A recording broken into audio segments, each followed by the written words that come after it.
à tous et à toutes. Merci d'être venus sur Wanted Radio donc pour cette interview de la star Tony Chasser. Bonjour Tony Chasser, simplement, oui.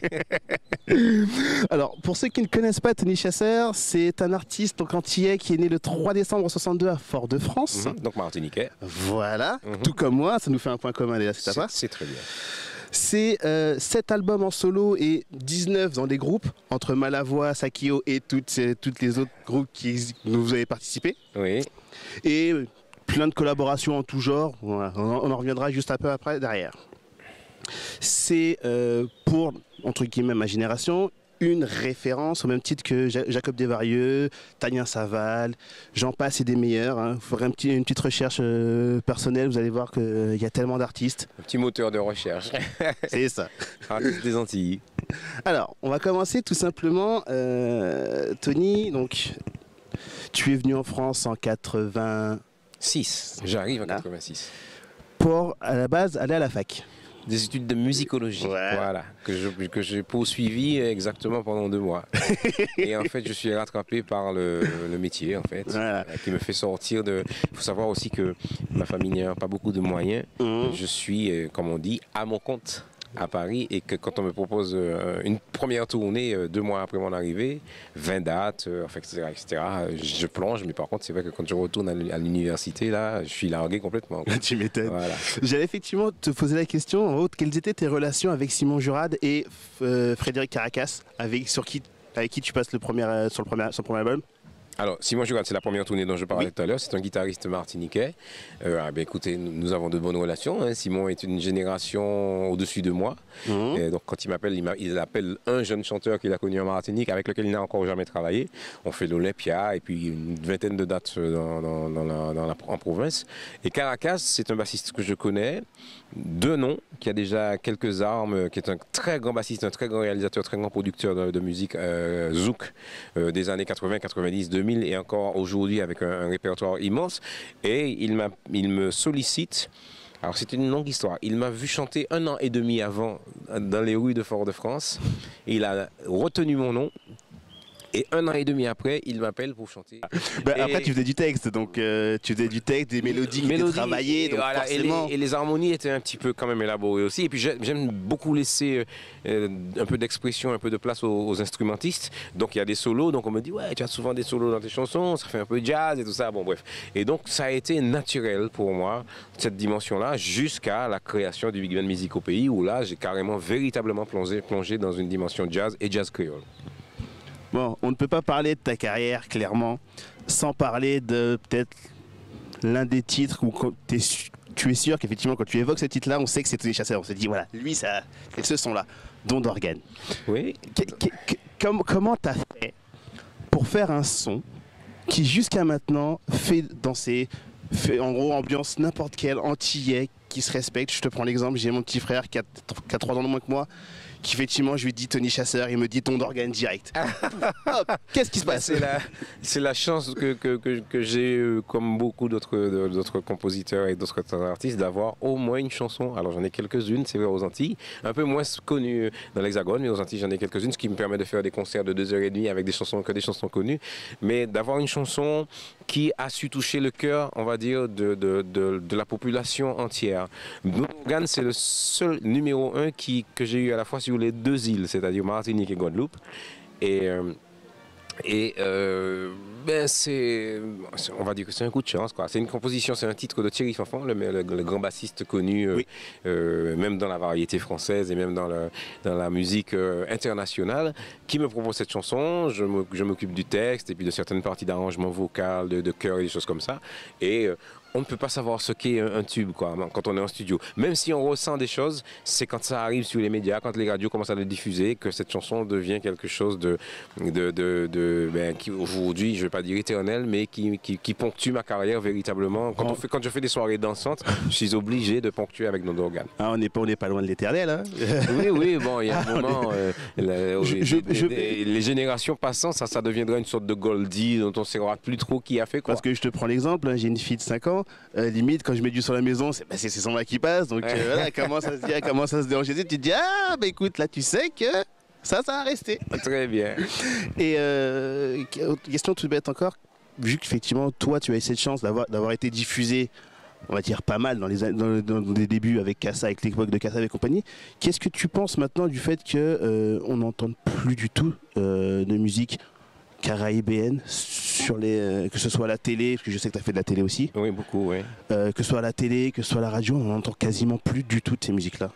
Oui, c'est l'évolution, le changement le changement des directeurs d'antenne, des programmateurs, des chefs d'antenne, des gens plus jeunes pour lesquels cette musique est désuète, cette musique ou peut-être même qui n'ont jamais eu de considération pour cette musique.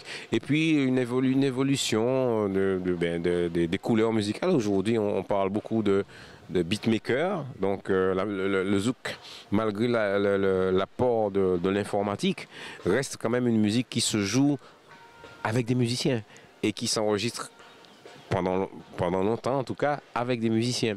Donc tout cela fait que bon, on est il y a eu une période électro où c'est les DJ qui prévalait. Donc voilà, on a et puis c'est vrai que je suis né en 62 comme tu l'as dit. Donc il y a des jeunes de 20 ans pour lesquels tous ces machins, toutes ces choses-là sont des choses de papa, de maman. Moi je reçois des jeunes qui me font ma maman vous aime beaucoup, si c'est pas ma grand-mère. Enfin bon, je veux dire.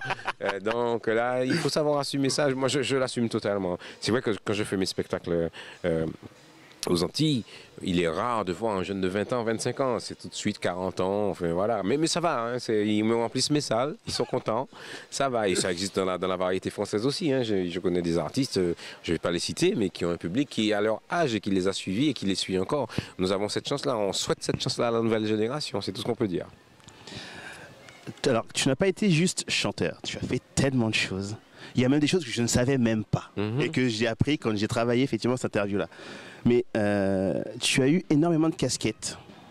Est-ce que quand tu as commencé, est-ce que tu t'es dit effectivement que tu voulais faire ces choses-là ou c'est des choses qui te sont arrivées comme ça par le plus grand des hasards? Ça s'est développé au fil du temps. Voilà, ce sont des compétences que j'ai acquises au fil du temps en créant le Big Band, dont je suis le chef d'orchestre.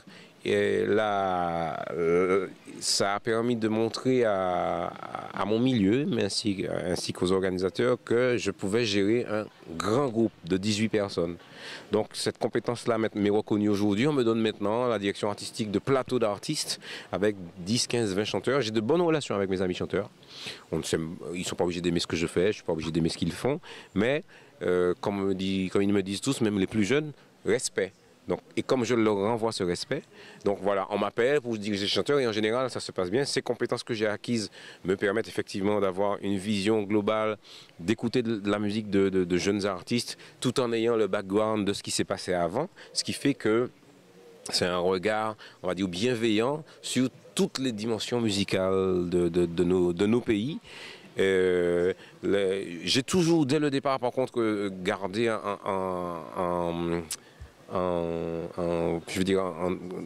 expérimenter la dimension administrative de notre métier. Ici, mon métier, c'est pas simplement, même si c'est pour beaucoup, monter sur scène et recevoir des applaudissements avec les lumières et sortir de scène et aller boire deux coups. Il y a une dimension administrative, il y a les papiers, la paperasserie, la retraite, les choses comme ça. Et j'ai su ça très tôt. Je me suis occupé de ça très tôt, ce qui fait que j'aide aussi beaucoup de gens sur les démarches administratives, sur monter les dossiers et tout ça. Et donc, toutes ces compétences-là à côté de mon métier ont fait que on me donne des responsabilités autres que celles d'être le chanteur principal qui est sur scène. Voilà. Et ça me fait plaisir, j'adore, j'aime beaucoup ça.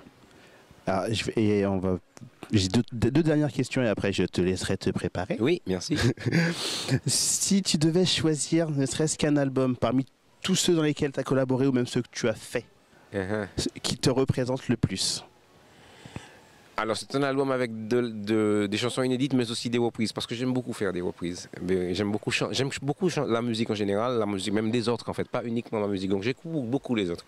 Je dirais l'album Creole Big Band de Musique au Pays qui est sorti il y a 3 ans, qui est un album qui présente des standards de la musique créole. Et je dis bien créole parce qu'on fait de la musique réunionnaise, on fait de la musique haïtienne, on fait de la musique guyanaise, martiniquaise et guadeloupéenne et il y a aussi des inédits.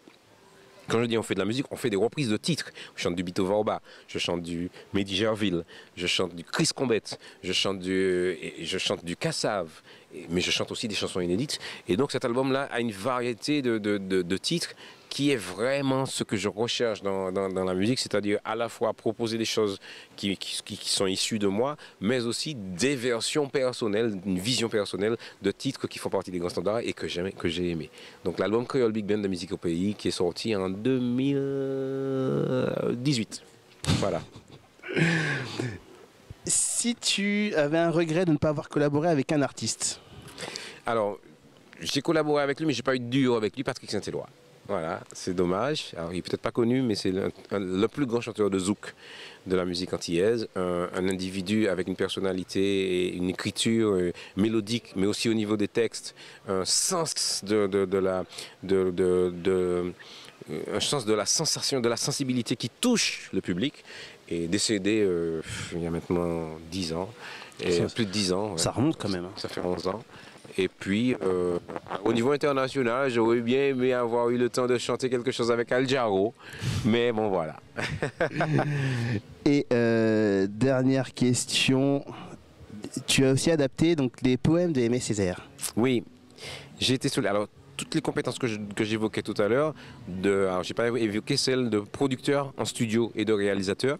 Et une association martiniquaise m'a sollicité pour produire des lectures de chansons, de textes, d'extraits de pièces de théâtre, de poèmes d'Aimé Césaire, le tout illustré. C'est du dire, hein. Il y a 2 lecteurs, un homme et une femme, mais illustrés par des musiques originales de grands créateurs des Antilles et même de l'Hexagone. Et l'association d'Odine m'a demandé de produire cela, mais dans les 2 sens, de produire financièrement, mais aussi artistiquement. Et donc j'ai rencontré le maître, Aimé Césaire, qui a lui-même validé le choix des textes, qui a entendu les versions finales et qui a validé. Et ça a été pour moi un moment exceptionnel. J'ai des photos de cela et j'en parle avec émotion. C'était 1 an et demi avant son décès. Donc il a pu valider cette expérience qui pour moi reste un moment marquant de mon itinéraire. Très bien. Ben, merci à toi, Anthony. Merci à toi de m'avoir Ça m'a fait un plaisir, mais énorme. Tu ne t'imagines même pas à quel point. Merci beaucoup. À bientôt. Bye bye. Et à très vite sur Antenne Radio.